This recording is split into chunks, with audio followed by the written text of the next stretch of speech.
Isabel, a gente está caminhando para um momento aqui que para mim também é muito importante, desse quadro, que dá o nome ao quadro, Missão Terapeuta.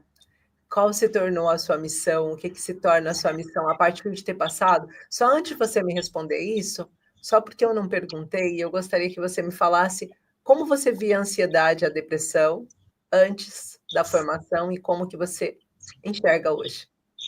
Mudou? Sou sincera, eu via a ansiedade e a depressão como coisas muito suaves, não via com. Talvez porque nunca passei por isso, felizmente. Eu considero-me uma pessoa com alguma sorte na vida. Entretanto, no início do curso, aquela parte da cura levou-me a ver que afinal havia muita coisa ainda aqui dentro. Mas eu sou muito agradecida por tudo, porque nós tivemos, portanto, na parte dos incêndios, em 2017, nós perdemos a casa e partimos o carro, o meu marido ficou com uma lesão, mas eu fiquei super feliz, porque nós saímos os quatro, na altura éramos quatro, tinha os dois meninos só, e nós saímos os quatro ilesos, não nos aconteceu nada. Estávamos os quatro em que podíamos ter ficado sem vida ali, ou uma parte de nós, então aquilo para mim foi muito bom, porque não perdemos os bens materiais, mas o essencial ficou. E então acho que ao longo de tudo isto fui superando todas essas dificuldades e felizmente não passei por ansiedade nem depressão, momentos mais tristes, momentos mais de ansiedade, mas não mesmo aqueles momentos. Então considerava que a ansiedade e a depressão eram coisas muito leves, entre aspas, ou seja, sabia que era complicado resolver, mas nunca me aprofundei nesse tema. E com esta formação deu uma visão completamente diferente, em que a ansiedade é algo bastante complicado e que dá a sensação de morte e que dá realmente aso a pessoa a ficar sem chão, e a depressão leva a um estado que consome a pessoa por dentro, que a pessoa não saindo dali, ela vai sendo consumida aos poucos, perde a alegria de viver, e então não faz sentido andar cá. Então tantas pessoas com estes problemas e depois da formação parece que mais pessoas nos aparecem com esse tipo de situação, e eu assim, afinal isto é muito forte, não é tão leve assim, é algo bastante forte. Então essa foi a mudança que eu senti do antes para depois fazer a formação. É o que eu falo, pessoas todas que estão assistindo isso aqui nesse momento. Quando eu me comprometi a fazer essa formação, né, e a colocar ela com a única formação com certificação DGEF aqui em Portugal, que vale para toda a Europa, eu sabia que eu precisava fazer um trabalho muito forte, que tivesse um bom embasamento, e a gente fala de uma formação que te dá um título de especialista no tratamento da ansiedade e depressão. O que é isso de ser especialista?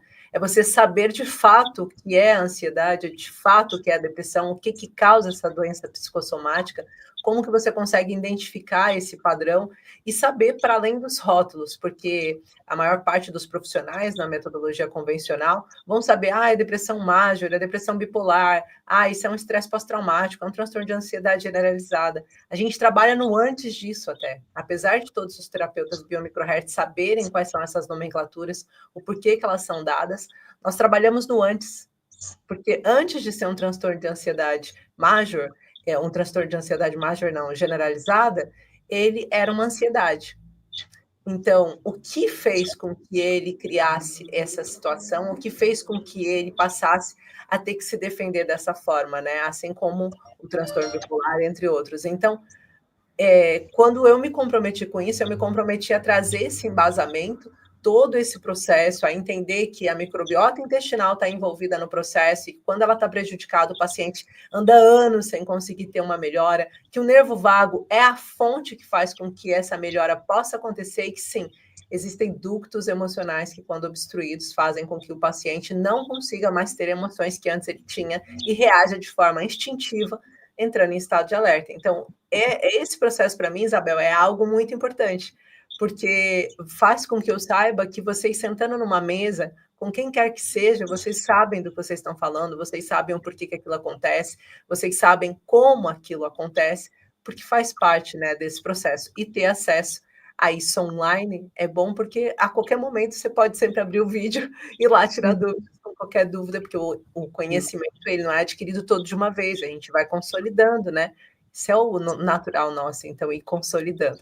Agora eu queria que você então falasse qual será a sua missão terapeuta, que é uma coisa que eu falo muito para vocês terem, com todo o meu carinho, né, há uma imersão inteira, há muito conteúdo voltado para vocês começarem a entender que é preciso eu definir uma área de atuação, definir com quem eu quero trabalhar e sim, vão chegar outras pessoas também, eu vou atender todas as pessoas que precisarem, mas existe uma fila de pessoas precisando, que eu já sei que será essa a minha o meu viés. Eu queria que você falasse um pouquinho de qual vai ser a sua missão, se você vai estar atendendo online, presencial, aonde que as pessoas podem te encontrar, e quando e como, né, para que fique Sim. claro aqui para todos que estão assistindo.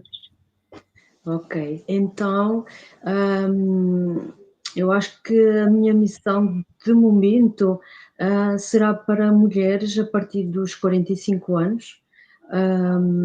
Eu, assim que comecei a formação, estava com aquele entusiasmo todo, não é? E então fui falando para algumas pessoas e elas de imediato queriam logo. E eu: "Calma, eu só comecei agora". E então, acho que não tenho divulgado tanto, porque, eu sei que vão muitas e muitas, muitas pessoas precisar, e especialmente direcionado para a depressão. Acho que o meu foco é mulheres a partir dos 45 anos e com depressão, porque existe um grande leque de necessidade e eu acho que não há hoje em dia uma terapia que chegue muito a fundo para libertar as pessoas desse peso que têm. E então, ao libertar aqueles traumas do passado, há um alívio, é como se um saco que cai nas costas que se liberta do peso que está e a pessoa consegue ir em frente. E acho que o meu foco vai ser mais direcionado nessa parte. Não quer dizer que eu depois mude ideias, Claro. mas para já acho que vai ser por aí. A nível presencial, também vai acontecer, assim que eu me organizar melhor. E depois online, eu também gostaria, porque também foi uma experiência muito interessante. Então, de momento, já há algumas, pelo menos dois sítios que queriam que eu fosse para lá e eu ainda nem sequer divulguei. E eu, pronto, não sei se terei realmente disponibilidade para isso, se aproveito para fazer mais online, mas quero fazer as duas, presencialmente e online, dependendo das situações que surgirem, até porque há bem pouco tempo, nas férias da Páscoa, apareceram muitas pessoas de fora, França, Luxemburgo, Suíça, e quando calha em conversa, porque depois nós temos tendência a falar um bocadinho sobre isso, as pessoas queriam consulta. E então só online poderá ser feito, não é? Porque presencial as pessoas estão longe, não dá. E é Só dá preciso a um seguimento. primeira, né. Sim, e é preciso um seguimento no início semanal, não é? E então online facilita muito essa situação e as pessoas podem ser tratadas mesmo à distância. E então acho que é uma mais-valia haver o atendimento online. Então, em É. princípio será das duas formas, presencial e online.